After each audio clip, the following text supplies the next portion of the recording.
خطبات تشکیل جدید علامہ اقبال۔ اس نقطۂ خیال سے دیکھیے تو پیغمبر اسلام دنیا قدیم اور دنیا جدید کے درمیان بطور حد فاصل کھڑے دکھائی دیں گے۔ اگر یہ دیکھا جائے کہ آپ صلی اللہ علیہ وسلم کی وحی کا سرچشمہ کیا ہے تو آپ صلی اللہ علیہ وسلم دنیا قدیم سے متعلق نظر آئیں گے، لیکن اگر اس حقیقت پر نظر کی جائے کہ آپ صلی اللہ علیہ وسلم کی وحی کی روح کیا ہے تو آپ صلی اللہ علیہ وسلم کی ذات گرامی دنیا جدید سے متعلق نظر آئے گی۔ آپ صلی اللہ علیہ وسلم کی بدولت زندگی نے علم کے ان سرچشموں کا سراغ پا لیا جن کی اسے اپنی نئی شاہراہوں کے لیے ضرورت تھی۔ اسلام کا ظہور استقرائی علم کا ظہور ہے۔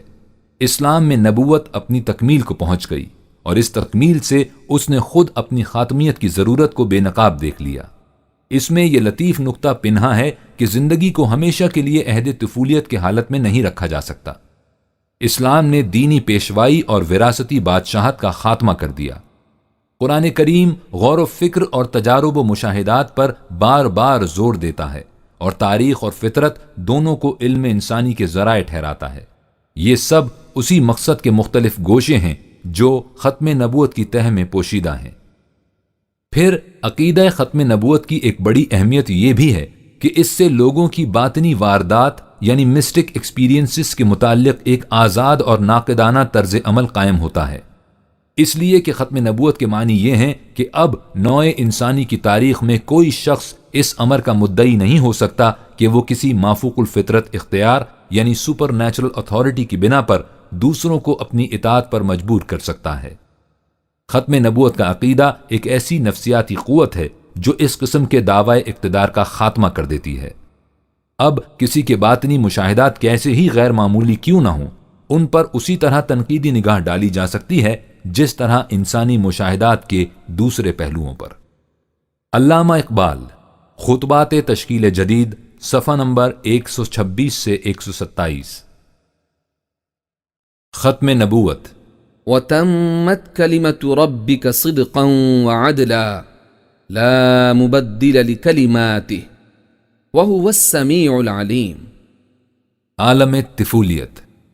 بچہ جب پہل چلنا سیکھتا ہے تو اسے اٹھنے کے لیے بھی کسی آسرے کی ضرورت ہوتی ہے۔ سہارا لے کر اٹھتا ہے اور ابھی 4 قدم بھی نہیں چلنے پاتا کہ لڑکھڑا کر گر پڑتا ہے۔ گرتا ہے تو ادھر ادھر حسرت بھری نگاہوں سے مدد کی تلاش کرتا ہے۔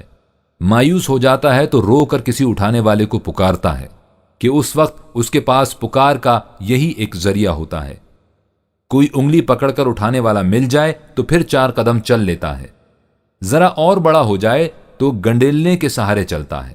وہ ہاتھ سے چھوٹ جائے تو پھر مشکل ہو جاتی ہے۔ اور بڑا ہو جائے تو اپنے پاؤں پر کھڑا ضرور ہو جاتا ہے لیکن چلتا پھرتا انہی مقامات میں ہے جن سے وہ مانوس ہوتا ہے۔ غیر مانوس مقامات کی طرف جانے سے گھبراتا ہے۔ جانا ہی پڑے تو کسی کا ساتھ ڈھونڈتا ہے۔ پھر اگر راستے میں چھوٹی سی نالی بھی آ جائے تو اسے دریا نظر آتی ہے۔ صحن کے نشیب سے برآمدے کا فراز ایک پہاڑ دکھائی دیتا ہے۔ اور بڑا ہو جائے تو دن کی روشنی میں ہر طرف جا نکلتا ہے لیکن اندھیرے میں ہر سمت اسے چھلاوے نظر آتے ہیں۔ اس وقت پھر کسی رفیق سفر کی احتیاج محسوس کرتا ہے۔ لیکن جب وہ اس طرح اٹھتے بیٹھتے گرتے پڑتے گھبراتے سنبھلتے جوانی کو پہنچ جاتا ہے تو پھر اسے انگلی پکڑنے والے کی ضرورت نہیں ہوتی۔ مانوس و غیر مانوس مقامات کا امتیاز اٹھ جاتا ہے۔ روشنی اور اندھیرے کا فرق بھی باقی نہیں رہتا۔ اب وہ ہر جگہ بلا خوف و خطر چلا جاتا ہے۔ اگر کبھی ٹھوکر کھا کر گر بھی پڑے تو خود بخود اٹھنے کی کوشش کرتا ہے اور اس طرح یہ بتانا چاہتا ہے کہ اسے کسی خارجی مدد کی احتیاج نہیں۔ جوانی کا زمانہ۔ وہ اس مدد کو اپنی شان جوان مردی کے خلاف سمجھ کر اس میں خفت محسوس کرتا ہے۔ وہ اپنے پاؤں آپ چلنا چاہتا ہے۔ وہ اپنی حفاظت خود کرنے کا متمنی ہوتا ہے۔ وہ اپنی منزلیں آپ قطع کرنے میں لذت محسوس کرتا ہے۔ البتہ اس مقام پر اسے ایک چیز کی ضرورت باقی رہتی ہے جس کے بغیر نہ تو وہ راستے کی پرخطر گھاٹیوں سے محفوظ رہ سکتا ہے اور نہ ہی منزل مقصود تک پہنچ سکتا ہے۔ یہ چیز جس کی ضرورت لا ینفیک اور جس کی احتیاج یقینی ہے اور اس احتیاج میں وہ کوئی شرم و ندامت اور سبکی و خفت بھی محسوس نہیں کرتا، یہ ہے کہ شاہراہ زندگی میں جہاں جہاں دوراہے آئیں وہاں نشان راہ یعنی سائن پوسٹ نصب ہوں۔ جن پر بین اور واضح الفاظ میں لکھا ہو کہ یہ راستہ کدھر جاتا ہے اور دوسرا راستہ کس طرف۔ اب اگر راہ رو کی آنکھوں میں بصارت ہے اور فضا میں روشنی کہ جس کی مدد سے یہ نشان راہ پڑے جا سکیں، تو پھر راستہ قطع کرنے میں منزل مقصود تک پہنچ جانا یقینی ہے، یعنی لا خوف علیہم ولا هم يحزنون۔ افراد کی طرح نوع انسان کی بھی یہی کیفیت ہے۔ جب ذہن انسانی عالم طفولیت میں تھا تو اسے چھوٹے چھوٹے معاملات کے فیصلوں کے لیے بھی خارجی امداد کی ضرورت پڑتی تھی۔ وہ 2 قدم بھی آسرے کے بغیر نہیں چل سکتا تھا۔ خدا کے نظام ربوبیت سے یہ بعید تھا کہ وہ بچے کو یوں تنہا اور بے آسرا چھوڑ دیتا۔ جس خلاق فطرت نے اس کی طبعی زندگی کی پرورش کے لیے یہ انتظام کر رکھا تھا کہ اس کی پیدائش کے ساتھ ہی اس کے لیے دودھ کے چشمے بہہ نکلیں، وہ اس کی انسانی زندگی کے تقاضوں کو بلا تسکین کیسے چھوڑ سکتا تھا؟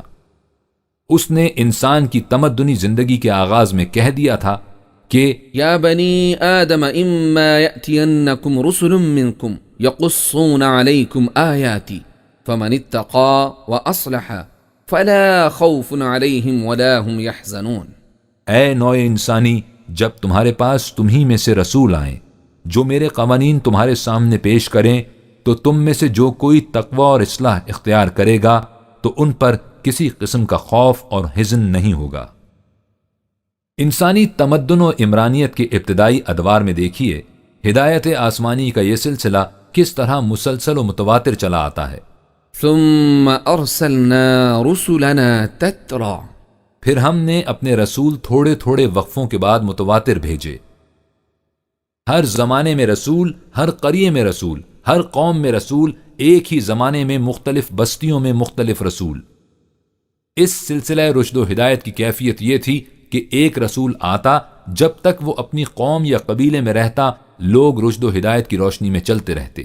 جو ہی وہ منہ موڑتا وہ رفتہ رفتہ اس آسمانی روشنی کو گم کر دیتے اور پھر اندھیرے میں راستہ ٹٹولنے لگتے۔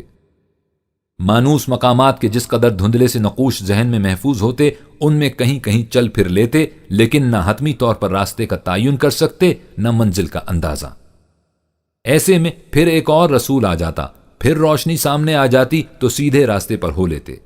كلما أضاء لهم مشوا فيه وإذا أظلم عليهم قاموا۔ پھر یہ دیکھیے کہ جس طرح بچے کی زندگی کی ضروریات سیدھی سادی اور اس کے تقاضے محدود ہوتے ہیں، اسی طرح انسانی حیات اجتماعیہ کے ابتدائی ادوار میں ان کے معاملات زندگی سادے اور آسان اور ان کے عمرانی تقاضے محدود ہوتے تھے۔ اس لیے آسمانی ہدایت بھی انہی محدود مسائل حیات کے لیے متکفل ہوتی تھی۔ پھر ذرائع رسل و رسائل اور اسباب نقل و حرکت کی کمی، بلکہ اکثر حصوں میں فقدان کی وجہ سے ان کی اجتماعی زندگی مختصر قبائل یا چھوٹی چھوٹی اقوام پر مشتمل تھی، اس سے آگے نہیں بڑھتی تھی۔ اس لیے اس آسمانی ہدایت کا دائرہ اثر و نفوذ بھی اسی وسعت کے مطابق محدود و مقید ہوتا تھا۔ ذہن انسانی کی ناپختگی کا تقاضا تھا کہ اس تعلیم کو صرف اصولوں تک ہی محدود نہ رکھا جائے، بلکہ اس کی جزیات تک بھی خود ہی متعین کر دی جائیں، کیونکہ ان میں ہنوز اس کی صلاحیت نہ تھی کہ اصولوں کی روشنی میں جزیات خود مرتب کر لیں۔ الغرض ہوتا یہ کہ ایک رسول کی تشریف براری کے بعد کچھ وقت تک اس کی تعلیم اپنی اصلی شکل میں باقی رہتی، پھر اس میں تحریف و الحاق شروع ہو جاتا۔ ادھر ان کی زندگی کی ضروریات بھی بڑھ جاتی اور احوال و ظروف کی تبدیلی سے ان کے تقاضوں میں تغیر و تبدل شروع ہو جاتا۔ اتنے میں پھر ایک رسول آ جاتا، وہ سابقہ آسمانی ہدایت کو ذہن انسانی کی آمیزشوں سے پاک و صاف کرتا، جزیات میں جہاں کہیں حق و اضافہ اور تغیر و تبدل کی ضرورت ہوتی اسے بھی پورا کرتا، اور اس طرح بچے کو اٹھا کر پھر راستے پر لگا دیتا۔ قرآن میں آسمانی ہدایت کے نسخ و تبدل کی آیات پر غور کیجئے، یہ حقیقت واضح طور پر سامنے آ جائے گی۔ سورہ بقرہ میں اللہ رب العزت کا ارشاد ہے، ما ننسخ من آية أو ننسها نأتي بخير منها أو مثلها ألم تعلم أن الله على كل شيء قدير۔ ہم اپنے احکامات میں سے جو کچھ بھی منسوخ کر دیتے ہیں یا بھلا دیتے ہیں تو اس کی جگہ اس سے بہتر یا اس جیسا حکم پھر نازل کر دیتے ہیں۔ بس قرآن کے نزول پر لوگوں کو حیرانی نہیں ہونی چاہیے۔ کیا تم نہیں جانتے کہ اللہ ہر شے پر قادر ہے؟ سورہ نحل میں اسی تبدیلی آیات کا ذکر ان الفاظ میں آیا ہے، وَإِذَا بَدَّلْنَا آيَةً مَكَانَ آيَةٍ وَاللَّهُ أَعْلَمُ بِمَا يُنَزِّلُ قَالُوا إِنَّمَا أَنْتَ مُفْتَرٍ بَلْ أَكْثَرُهُمْ لَا يَعْلَمُونَ۔ اور جب ہم کسی سابقہ شریعت کے حکم کی جگہ دوسرا حکم دے دیتے ہیں، اور یہ اس لیے کہ اللہ خوب جانتا ہے کہ کب کیا نازل کرنا چاہیے، تو یہ کہتے ہیں کہ اے رسول صلی اللہ علیہ وسلم تو افترا کرتا ہے، کیونکہ تیری وحی سابقہ احکام سے بعض جگہ مختلف ہے، لیکن ان میں سے اکثر تبدیلی احکام کی لم سے واقف نہیں۔ باقی رہی انسانی تحریف و الحاق، سو اس کے متعلق کہا وَمَا أَرْسَلْنَا مِن قَبْلِكَ مِن رَّسُولٍ وَلَا نَبِيٍّ إِلَّا إِذَا تَمَنَّى أَلْقَى الشَّيْطَانُ فِي أُمْنِيَّتِهِ فَيَنسَخُ اللَّهُ مَا يُلْقِي الشَّيْطَانُ ثُمَّ يُحْكِمُ اللَّهُ آيَاتِهِ وَاللَّهُ عَلِيمٌ حَكِيمٌ۔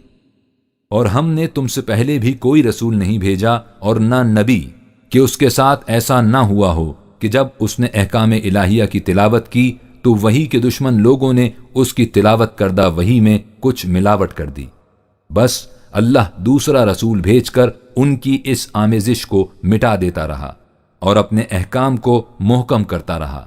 اللہ سب کچھ جاننے والا، حکمت والا ہے۔ ذہن انسانی کا سن شعور۔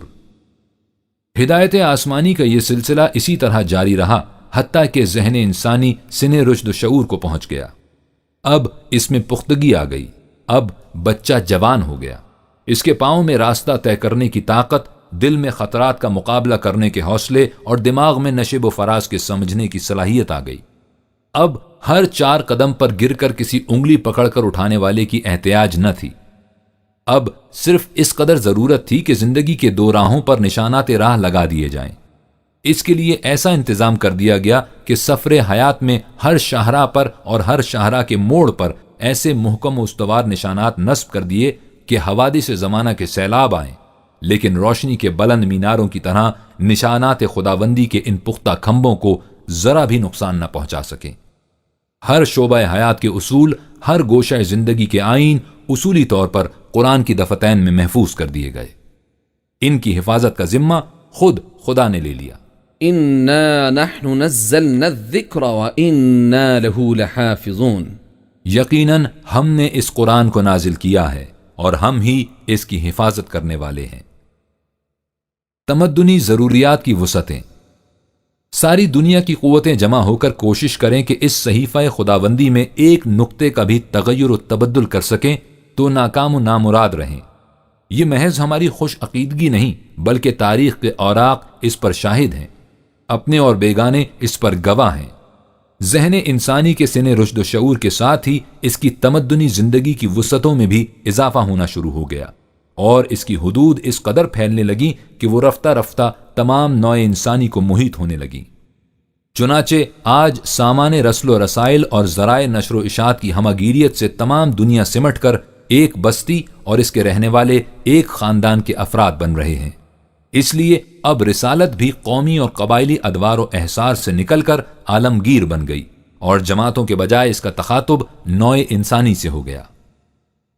قرآن کے صفحات کو الٹیے اور دیکھیے کہ اس نے اس حقیقت کو کس شدت و تکرار سے نمایاں کیا ہے کہ نبی اکرم صلی اللہ علیہ وسلم تمام نوع انسانی کے لیے رسول اور قرآن قیامت تک آنے والے انسانوں کے لیے شمع زندگی ہے۔ قل یا ایہا الناس انی رسول اللہ الیکم جمیعا۔ تمام نوع انسانی سے کہہ دو کہ میں تم سب کی طرف رسول ہوں۔ جن اقوام کی طرف پہلے رسول آ چکے تھے ان کی طرف بھی یہی رسول ہیں، اس لیے کہ ان کے پاس آسمانی روشنی اپنی اصلی شکل میں کہیں موجود نہ تھی۔ یا اہل الکتاب قد جاءکم رسولنا یبین لکم کثیرا مما کنتم تخفون من الکتاب ویعفو عن کثیر۔ اے اہل کتاب، یقیناً ہمارا رسول تمہارے پاس آ چکا ہے جو اس میں سے بہت کچھ کھول کر بتاتا ہے جو تم کتاب سے چھپاتے تھے، اور بہت سی باتوں سے درگزر کر دیتا ہے کیونکہ وہ منسوخ کر دی گئی ہیں اور ان کے دہرانے کی اب ضرورت نہیں۔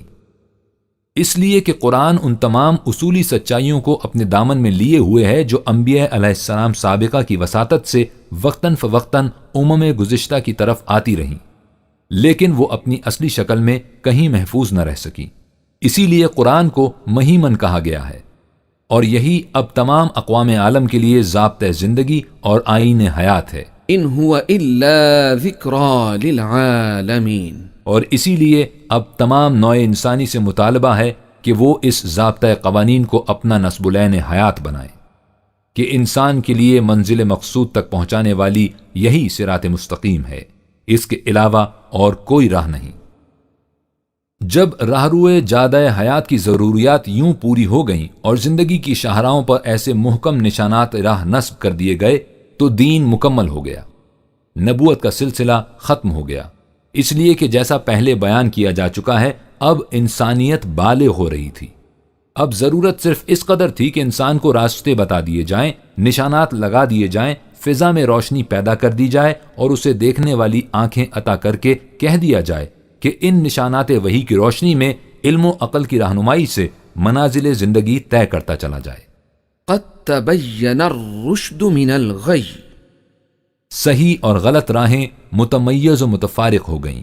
وہدیناہ النجدین، انسان کو زندگی کے ہر موڑ پر دونوں راستے الگ الگ کر کے دکھا دیے گئے اور اسے چھوڑ دیا گیا کہ یہ ایک مرد جواں ہمت کی طرح اپنا راستہ خود طے کر لے۔ اب آسروں کی ضرورت نہ تھی۔ اب ہر معاملے کے جانچنے کے لیے اصول اس کے سامنے تھے۔ ان اصولوں کی روشنی میں جزئی امور کے متعلق بائی لاز مرتب کرنے کے لیے علم و عقل اس کے پاس تھی۔ معلم کا کام اصول سمجھا دینا تھا، بنیادی قاعدے بتا دینا تھا۔ اگر ہر جزوی سوال کا جواب بھی وہ خود ہی بتا دے تو متعلم میں اصابت رائے، قوت فیصلہ، معاملات کے افہام و تفہیم کی صلاحیت اور اعتماد نفس کے جوہر کبھی اجاگر نہ ہو سکیں۔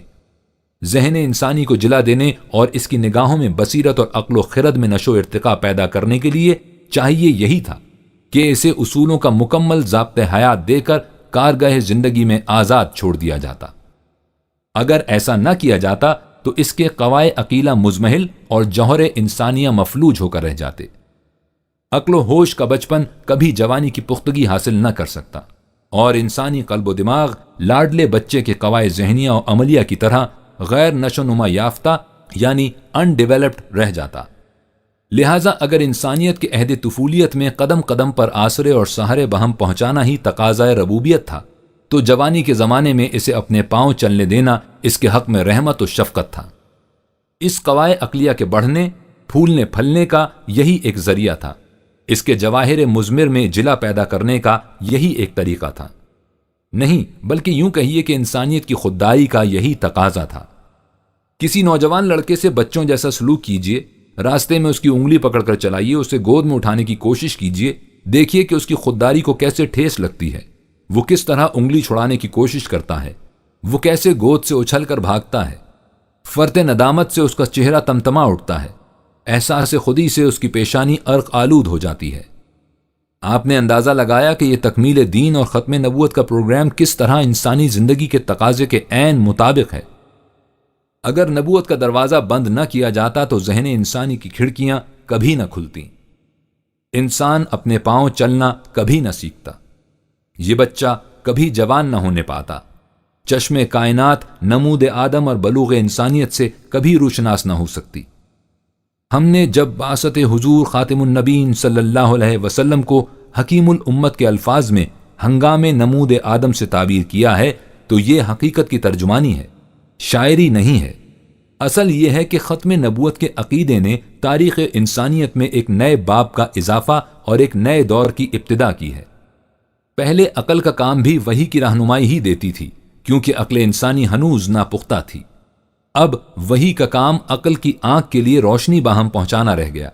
اب عقل صرف ان مقامات میں وحی کی رہنمائی کی محتاج رہ گئی جو اس کی سرحد سے ماورا تھے، اور یہ مقامات وہ اصولی قوانین تھے جو قرآن کی دفتین میں محفوظ کر دیے گئے تھے۔ یہ اصول وہ اقدار مستقلہ یعنی پرماننٹ ویلیوز تھیں جن کی حدود کے اندر عقل کی حکمرانی متصور تھی۔ اس سے شخصیت پرستی کا وہ کابوس بھی ٹوٹ گیا جس کے نیچے انسان قرن ہا قرن سے دبا چلا آتا تھا۔ اب انسان سے صرف اس قدر مطالبہ کیا جانا تھا کہ وہ ان مستقل اقدار یعنی قرآن کریم کو تنقید کی حد سے بالا سمجھے جو اسے وحی کے ذریعے ملے ہیں۔ ان اصولوں کو صحیح ماننے کے بعد انسان ہر قسم کی شخصی حکومت یعنی پرسنل اتھارٹی سے آزاد ہو جاتا ہے۔ آپ انسانی زندگی پر غور کیجئے، اس میں ایک چیز آپ کو ایسی نظر آئے گی جو شروع سے آخر تک غیر متبدل رہتی ہے، یعنی انسانی ذات، ہیومن پرسنالٹی، جسے یہ میں کہہ کر پکارتا ہے۔ لیکن اس کے دوسرے تقاضے وہ ہیں جو ایک فرد کی عمر یا مرور زمانہ سے بدلتے رہتے ہیں۔ اس طرح انسانی زندگی ثبات و تغیر یعنی پرماننس اینڈ چینج کے حسین امتزاج سے آگے بڑھتی چلی جاتی ہے۔ قرآن کریم نے انسانی رہنمائی کے لیے بھی یہی انداز اختیار کیا ہے۔ اس نے اس ہدایت کو، جسے ہمیشہ ہمیشہ کے لیے غیر متبدل رہنا تھا، قرآن کے اندر محفوظ کر دیا۔ اس کے بعد اس جماعت سے جو قرآن کی صداقت پر ایمان لے آئے کہہ دیا کہ تم ایسا نظام معاشرہ قائم کرو جس میں قرآن کے احکام و اصولات میں کسی قسم کے تغیر و تبدل کا اختیار کسی کو حاصل نہ ہو، لیکن ان غیر متبدل احکام و اصولات کی حدود کے اندر رہتے ہوئے تم زندگی کے بدلنے والے تقاضوں کے لیے بائی لاز باہمی مشاورت سے خود مرتب کرو۔ قرآن کے اصول و احکام ہمیشہ غیر متبدل رہیں گے، لیکن ان کی روشنی میں مرتب کردہ بائی لاز زمانے کے تقاضوں کے ساتھ ساتھ بدلتے جائیں گے۔ اس کا نام ہے اسلامی نظام زندگی یا حکومت خداوندی، جسے سب سے پہلے حضور نبی اکرم صلی اللہ علیہ وسلم نے متشکل فرمایا اور جسے حضور صلی اللہ علیہ وسلم کے سچے جانشینوں نے قائم رکھا اور آگے بڑھایا۔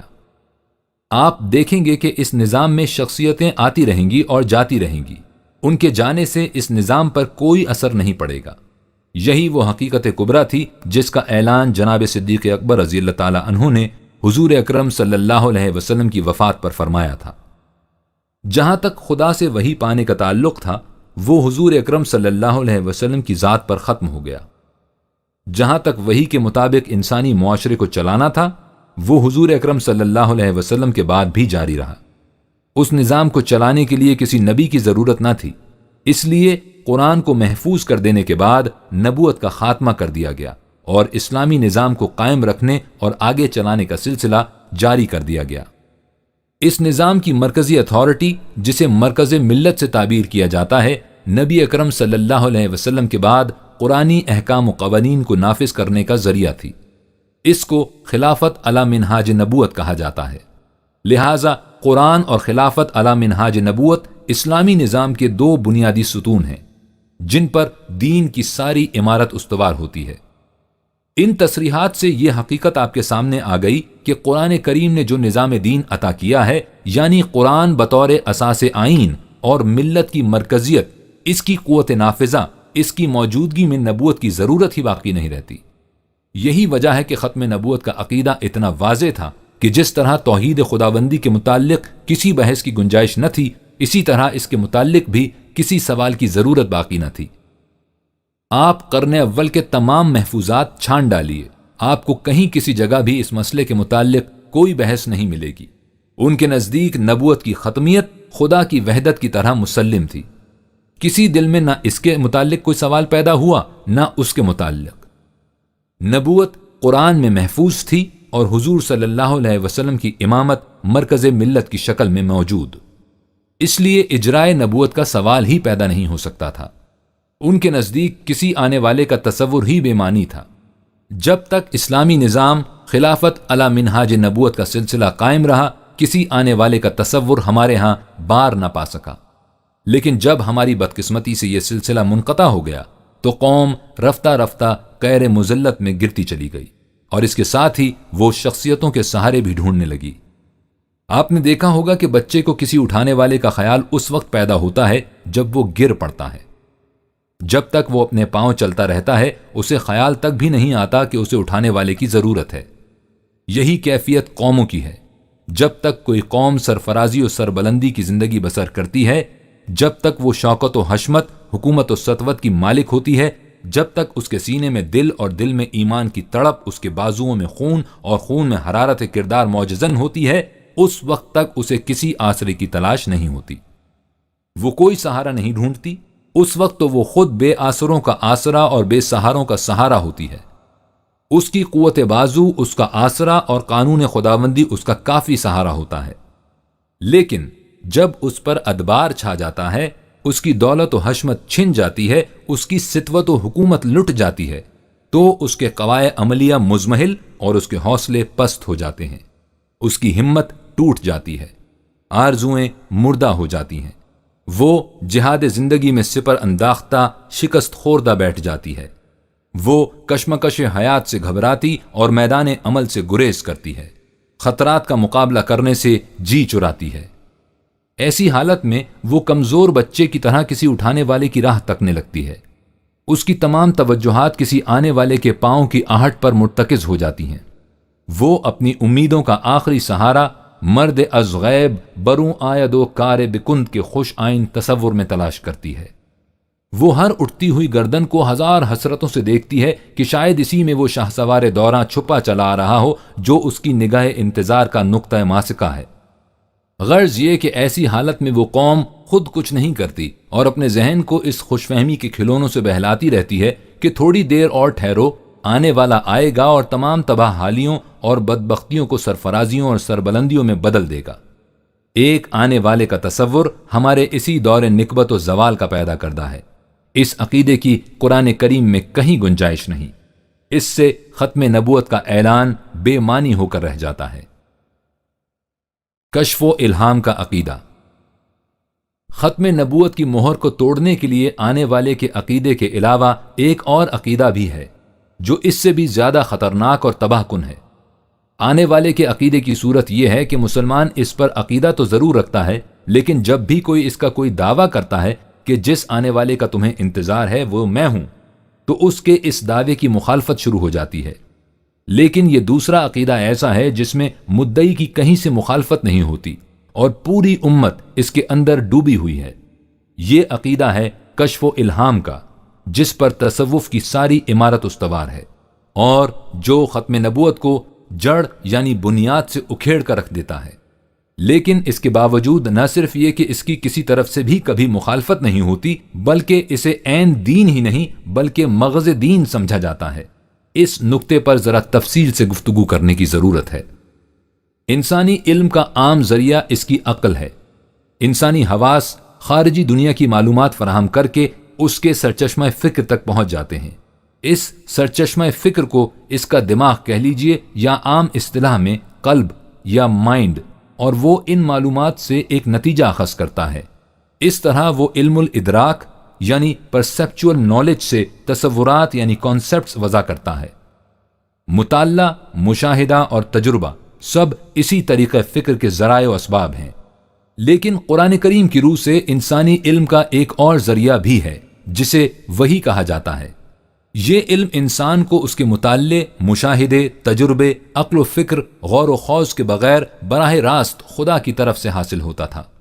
یعنی یہ علم انسانی فکر کا پیدا کردہ یعنی داخلی سبجیکٹ نہیں ہوتا تھا، بلکہ اسے خارج سے آبجیکٹیولی ملتا تھا۔ یہ مخصوص تھا حضرات انبیاء کرام علیہم السلام سے۔ یہ آخری مرتبہ حضور نبی اکرم صلی اللہ علیہ وسلم کو ملا، اور اس کے بعد یہ ذریعہ علم ہمیشہ کے لیے ختم کر دیا گیا۔ اسے ختم نبوت اور حضور اکرم صلی اللہ علیہ وسلم کو اسی جہت سے خاتم النبیین کہتے ہیں۔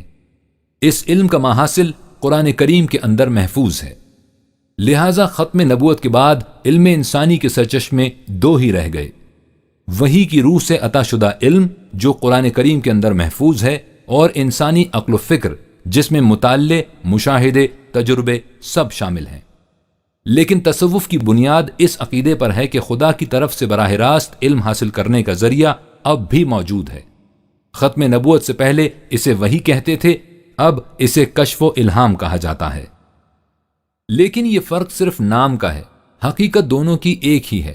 چنانچہ سرخیل گروہ صوفیہ شیخ اکبر محی الدین ابن عربی اس سلسلے میں اپنی کتاب فصوص الحکم میں لکھتے ہیں، جس مقام سے نبی لیتے تھے یعنی علم حاصل کرتے تھے، اس مقام سے انسان کامل صاحب الزمان غوث قطب لیتے ہیں۔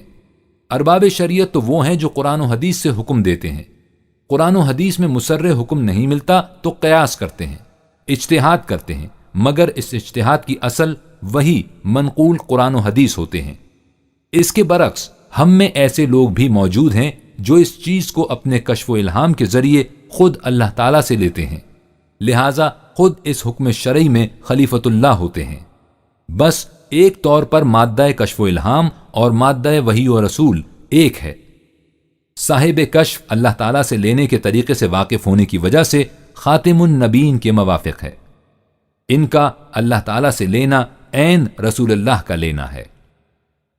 آپ نے غور فرمایا کہ انبیاء کی وحی اور اولیاء کے کشف و الہام میں فرق صرف اصطلاحی ہے۔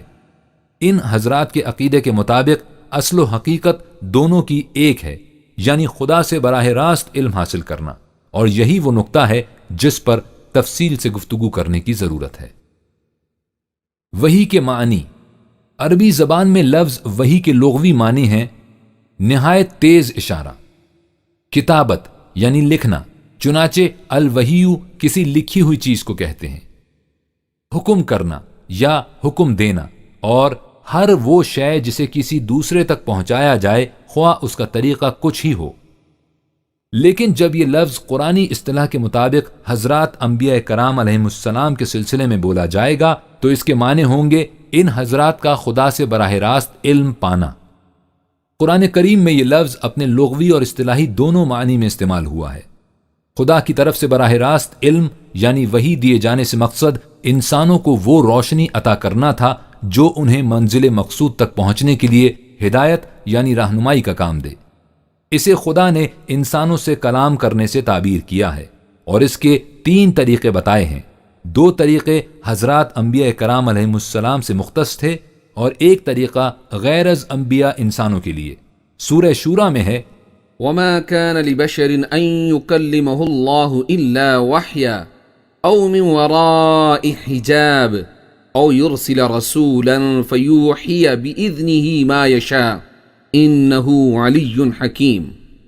کسی انسان کے لیے یہ ممکن نہیں کہ خدا اس سے کلام کرے بجز این کے وحی کے ذریعے، یا پس از پردہ کلام کر کے، یا ایک رسول بھیج کر جو خدا کے حکم سے مشیت خداوندی کے مطابق خدا کے احکام لوگوں تک پہنچائے۔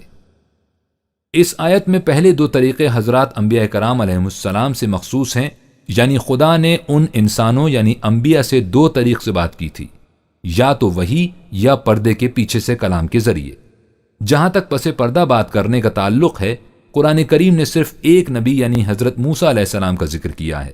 وَكَلَّمَ اللَّهُ مُوسَى تَكْلِيمًا۔ سورہ آراف میں ہے کہ جب حضرت موسیٰ علیہ السلام نے آواز سنی تو کہا کہ میں بات کرنے والے کو دیکھنا بھی چاہتا ہوں، وہ بے حجابانہ سامنے آ کر بات کرے، تو جواب ملا کہ لن ترانی، تو مجھے دیکھ نہیں سکتا۔ یہ من ورائی حجابن کلام کرنے کا طریقہ ہوا۔ دوسرا طریق وحیًا ہے۔ اس سلسلے میں حضور نبی اکرم صلی اللہ علیہ وسلم کے متعلق مختلف مقامات پر مختلف انداز میں تصریح کی گئی ہے۔ سورہ بقرہ میں جبرائیل علیہ السلام کا نام لے کر کہا گیا ہے فَإِنَّهُ نَزَّلَهُ عَلَىٰ قَلْبِكَ بِإِذْنِ اللَّهِ، اس نے بإذن خداوندی اس قرآن کو تیرے قلب پر نازل کیا۔ دوسری جگہ ہے قُلْ نَزَّلَهُ رُوحُ الْقُدُسِ مِنْ رَبِّكَ بِالْحَقِّ، ان سے کہو کہ اس قرآن کو روح القدس نے خدا کی طرف سے بالحق نازل کیا ہے۔ سورہ شعراء میں ہے نزل به الروح الأمين على قلبك لتكون من المنذرين بلسان عربي مبين، روح الامین نے اسے تیرے قلب پر نازل کیا ہے واضح عربی زبان میں۔ کہیں کہا گیا ہے وَإِنَّكَ لَتُلَقَّى الْقُرْآنَ مِنْ لَدُنْ حَكِيمٍ عَلِيمٍ، یہ قرآن تجھ پر خدائے علیم و حکیم کی طرف سے القا ہوا ہے۔ کہیں ہے الرحمن علم القرآن، رحمان نے قرآن سکھایا۔ کہیں کہا ہے تلك آیات اللہ نتلوها علیک بالحق، یہ آیات خداوندی ہیں جنہیں ہم تجھے حق کے ساتھ سناتے یا بتاتے ہیں۔ نزول قرآن کریم کے سلسلے میں یہ مختلف انداز بتائے گئے ہیں، لیکن ان سب کو وحی کی اصطلاح سے تعبیر کیا گیا ہے۔ چنانچہ کہا گیا ہے کہ وَأُوحِيَ إِلَيَّ هَذَا الْقُرْآنِ، ان سے کہہ دو کہ یہ قرآن مجھے بذریعہ وحی ملا ہے۔ وحی کی وَمِن ورائی حجابن ہو یا دوسرے طریقوں سے گناہ و حقیقت کیا ہے، وہ قلب نبوی پر کس طرح نازل ہوتی ہے، وہ خدا سے کس طرح ملتی ہے۔ اس کے متعلق کوئی غیر از نبی کچھ نہیں جان سکتا، حتیٰ کہ خود نبی کو بھی وحی ملنے سے پہلے اس کا کچھ علم نہیں ہوتا۔ خود نبی اکرم صلی اللہ علیہ وسلم کے متعلق ہے، ما كنت تدري ما الكتاب ولا الإيمان تجھے اس سے پہلے پتہ ہی نہیں تھا کہ کتاب کیا ہوتی ہے اور ایمان کسے کہتے ہیں، اس لیے کہ یہ کسب و ہنر سے حاصل نہیں ہوتی، اس میں نبی کی سعی و کاوش کا کچھ دخل نہیں ہوتا۔ اس کے لیے فرمایا، والله يختص برحمته من يشاء اللہ اپنی رحمت کے لیے جسے چاہتا ہے مختص کر لیتا ہے۔ دوسری جگہ ہے، ولكن الله يمن على من يشاء من عباده اور اللہ اپنے بندوں میں سے جسے چاہتا ہے اسے بطور احسان عطا کر دیتا ہے۔ نبی کی اپنی فکر و بصیرت کا اس میں کوئی دخل نہیں ہوتا۔ وما ينطق عن الهوى ان هو الا وحي يوحى یہ رسول اپنی خواہش و آرزو سے کچھ نہیں کہتا، یہ تو وحی ہے جسے اس کی طرف بھیجا جاتا ہے۔ نبی اس وحی کو خدا سے پا کر دوسرے انسانوں تک پہنچاتا ہے، یہ فریضہ رسالت کہلاتا ہے، یعنی پیغام بری۔ یہ وہ طریقہ ہے جس سے خدا غیر از انبیاء عام انسانوں سے کلام کرتا ہے۔ خدا جب اس طرح اپنی بات یعنی کلام عام انسانوں تک پہنچاتا ہے تو قرآن کریم میں اس کے لیے بھی وحی کا لفظ آیا ہے۔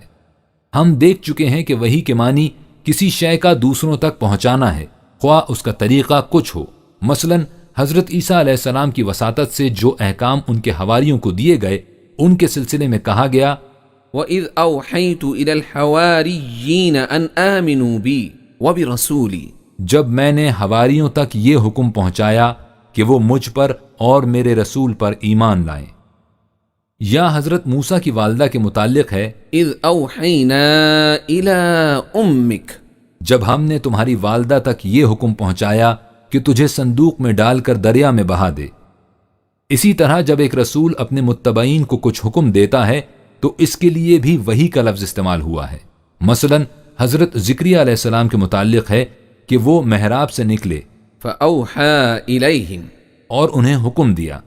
ان مقامات میں یہ لفظ وحی اپنے لغوی معنوں میں استعمال ہوا ہے، جس طرح اس قسم کی آیات میں کہ إِنَّ الشَّيَاطِينَ لَيُوحُونَ إِلَىٰ أَوْلِيَائِهِمْ لِيُجَادِلُوكُمْ یہ مخالفین کے سرغنے اپنے اپنے رفقا کو حکم دیتے ہیں کہ وہ تمہارے ساتھ جھگڑا کریں۔ ان تصریحات سے آپ نے دیکھ لیا کہ خدا انسانوں سے 3 طریقوں سے بات کرتا ہے۔ ان میں سے 2 طریقے حضرات انبیاء کرام علیہ السلام کے ساتھ مخصوص ہیں اور دوسرا طریق دیگر انسانوں سے متعلق ہے۔ حضرات انبیاء کرام علیہ السلام سے حضرت موسیٰ کے ساتھ پس پردہ بات کرنے کا طریق اختیار کیا گیا تھا اور دیگر انبیاء کرام علیہ السلام کے سلسلے میں وحی کا طریقہ اختیار کیا گیا۔ جب ایک رسول خدا کی وحی دوسرے انسانوں تک پہنچا دیتا ہے اور وہ لوگ اس وحی کو پڑھتے ہیں تو خدا ان سے ہم کلام ہو رہا ہوتا ہے، یعنی جب ہم قرآن کریم پڑھتے ہیں تو گویا خدا ہم سے کلام کر رہا ہوتا ہے۔ اس نے قرآن کریم کو کلام اللہ کہا ہے۔ اس کے علاوہ خدا کا انسانوں سے بات کرنے کا کوئی طریق قرآن کریم میں مذکور نہیں، اس میں کشف و الہام کا کہیں ذکر نہیں۔ جب وحی کا سلسلہ حضور اکرم صلی اللہ علیہ وسلم کے بعد بند ہو گیا تو پھر خدا کا بندوں سے کلام کرنے کا ایک ہی طریقہ باقی رہ گیا، یعنی بذریعہ قرآن کریم۔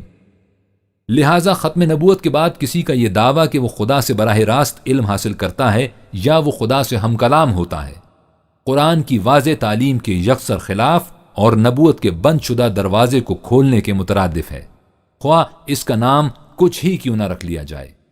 صاحب کشف و الہام اولیاء، ذلی یا بروزی نبی، مسیحی مدعو، مجدد یا کچھ اور، اصل کے اعتبار سے بات ایک ہی ہے۔ خدا سے ہم کلامی کے سلسلے میں ایک بات اور بھی قابل غور ہے۔ ان لوگوں کا دعویٰ یہ ہوتا ہے کہ یہ خدا سے کلام کرتے ہیں، لیکن قرآن کریم میں یہ کہیں نہیں آیا کہ کوئی انسان خدا سے کلام کر سکتا ہے۔ اس میں یہی آیا ہے کہ خدا انسانوں سے کلام کرتا ہے۔ بظاہر ان دونوں باتوں میں کوئی فرق نظر نہیں آئے گا، لیکن در حقیقت ان میں بڑا بنیادی فرق ہے۔ جب یہ کہا جائے کہ انسان خدا سے کلام کر سکتا ہے تو اس کا مطلب یہ ہوگا کہ انسان کسب و ہنر اور محنت و کاوش یعنی چلوں، ریاضتوں یا عبادتوں کے ذریعے اپنے اندر ایسی استعداد پیدا کر سکتا ہے کہ وہ جب جی چاہے خدا سے باتیں کر لے. یعنی اس صورت میں خدا سے بات کرنے کا امکان، اختیار اور انیشیٹو انسان کے ہاتھ میں رہتا ہے. لیکن جب یہ کہا جائے کہ خدا انسان سے بات کرتا ہے تو اس کا مطلب یہ ہوگا کہ بات کرنے کا اختیار کلی خدا کو حاصل ہوتا ہے. وہ جس سے جی چاہے بات کرتا ہے. وہ انبیاء کرام علیہم السلام سے براہ راست بات کرتا تھا، اور اب ان کے بعد عام انسانوں سے اپنی کتاب کے ذریعے بات کرتا ہے. کوئی انسان اپنے اختیار و ارادے سے نہ پہلے خدا سے بات کر سکتا تھا نہ اب کر سکتا ہے. لہٰذا خدا کی آخری اور مکمل کتاب قرآن کریم کی موجودگی میں یہ عقیدہ کہ کوئی شخص خدا سے براہ راست علم حاصل کر سکتا ہے ختم نبوت کے منافی ہے، قرآنی تعلیم کے خلاف اور دوسروں سے مستعار لیا ہوا ہے. اسلام میں اس کی کوئی گنجائش نہیں. یہی وجہ ہے کہ جو علامہ اقبال رحمۃ اللہ علیہ نے کہا تھا کہ تصوف اسلام کی سرزمین میں اجنبی پودا ہے، اور جب کشف و الہام کا عقیدہ ہی اسلام کی سرزمین میں اجنبی پودا ہے تو ختم نبوت کے بعد دعوی نبوت کا تو اسلام میں تصور بھی نہیں کیا جا سکتا. یہ عجیب اتفاق ہے کہ نبی اکرم صلی اللہ علیہ وسلم کے بعد مذاہب عالم کے متابعین میں سے کسی نے بھی نبوت کا دعویٰ نہیں کیا. یہ دعویٰ کیا تو خود اسلام کے مدعیوں نے کیا. کشف و الہام کے عقیدے کی طرح ایک اور عقیدہ بھی اسلام کی سرزمین میں اجنبی پودا ہے، اور وہ عقیدہ یہ ہے کہ وحی نبوت کی بھی دو قسمیں تھیں، ایک وحی مطلوع اور دوسری وحی غیر مطلوع. وحی مطلوع وہ تھی جو خدا کی طرف سے الفاظ کے ساتھ رسول اللہ صلی اللہ علیہ وسلم کو عطا ہوئی تھی. وہ وحی بالفاظ قرآن میں محفوظ ہے اور اس وحی کی تلاوت ہر جگہ ہوتی ہے. اور وحی غیر مطلوع وہ تھی جس کا تصور بلا الفاظ خدا کی طرف سے ملتا تھا اور پھر رسول اللہ اسے اپنے الفاظ میں بیان فرماتے تھے. یہ وحی کتاب احادیث میں لوگوں نے اپنے طور پر جمع کی ہے. قرآن کی طرح اس کا حرفاً من جانب اللہ ماننا ضروری ہے. قرآن کریم میں وحی کی ان دو قسموں کا کوئی ذکر نہیں، حتیٰ کہ کتب احادیث میں بھی ان اصطلاحات مطلوع اور غیر مطلوع کا کہیں ذکر نہیں ملتا. یہ عقیدہ یہودیوں کے ہاں مروج تھا کہ وحی کی دو قسمیں ہیں، شب کتب وحی مطلوع اور شب الفا وحی غیر مطلوع. اس سلسلے میں پہلی بات تو یہی قابل غور ہے کہ یہ عقیدہ کہ خدا کی طرف سے نبی کو کوئی تصور بلا الفاظ ملتا تھا اور اسے نبی پھر اپنے الفاظ میں بیان کرتا تھا، علم النفس و الا السنہ کے خلاف ہے. یہ ممکن ہی نہیں کہ انسان کے ذہن میں کوئی تصور یعنی کانسیپٹ بلا لفظ یعنی بغیر ورڈ کے آ سکے. تصور اور لفظ لازم و ملزوم ہے. کیا آپ نے اس پر غور نہیں کیا کہ جب قرآن نے کہا کہ نزل به الروح الامین على قلبک، اسے روح الامین نے تیرے قلب پر نازل کیا، تو اس کے ساتھ ہی اس کی تصریح کر دی بلسان عربی مبین، واضح عربی زبان میں. یعنی وحی کا القاء ہمیشہ الفاظ کے ساتھ ہوتا تھا، الفاظ کے بغیر نہیں. ایسا ہو ہی نہیں سکتا تھا. اسی لیے وحی کو کلام اللہ بھی کہا گیا ہے اور اس کی تلاوت کا حکم دیا گیا ہے. رسول اللہ صلی اللہ علیہ وسلم سے ارشاد ہوا اتل ما اوحی الیک من الکتاب، یہ کتاب جو تیری طرف وحی کی گئی ہے اس کی تلاوت کر. یعنی ما اوحیہ یعنی جو کچھ وحی کیا گیا تھا وہ مطلوع یعنی جس کی تلاوت کی جائے تھا. غیر مطلوع وحی کوئی نہیں تھا. لہٰذا وحی صرف قرآن کریم ہے اور خدا کی طرف سے انسانوں کے لیے آخری وحی. حضور اکرم صلی اللہ علیہ وسلم کی بعثت کا مقصد جلیلہ یہ بتایا گیا وَيَضَعُ عَنْهُمْ إِصْرَهُمْ وَالْأَغْلَالَ الَّتِي كَانَتْ عَلَيْهِمْ، وہ ان بوجھل سلوں کو اتار دے گا جن کے نیچے انسانیت دبی چلی آ رہی تھی، اور ان زنجیروں کو توڑ ڈالے گا جن میں انسان جکڑا ہوا تھا. ختم نبوت نے ان تمام زنجیروں کو ایک ایک کر کے توڑ ڈالا اور اس طرح انسان کو صحیح آزادی سے روشناس کرا دیا. قرآن انسان کے سامنے ہے جس کے متعلق اس سے کہا گیا ہے کہ اس میں وہ قوانین مندرج و محفوظ ہیں جن کے مطابق زندگی بسر کرنے سے تمہیں دنیا و آخرت کی سرفرازیاں نصیب ہو سکتی ہیں. اس کے علاوہ کوئی اتھارٹی ایسی نہیں ہے جو تمہاری آزادی پر کسی قسم کی پابندی عائد کر سکے. اب کوئی انسان تم سے آ کر یہ نہیں کہہ سکے گا کہ تمہارے خدا نے تمہیں یہ حکم دیا ہے. خدا نے جو حکم دینا تھا وہ پہلے ہی سے تمہارے پاس موجود ہے۔ قرآن ہمیشہ کے لیے خدائے زندہ کی کتاب زندہ ہے، اور اسی کی وساطت سے نبوت محمدیہ صلی اللہ علیہ وسلم تمام نوع انسان کے لیے آخر تک زندہ و پائندہ ہے۔ اور یہ ہے ختم نبوت کا صحیح مفہوم، جس نے نوع انسان کو حقیقی آزادی سے ہمکنار کر دیا۔ یہ انسانیت پر خدا کا احسان عظیم ہے۔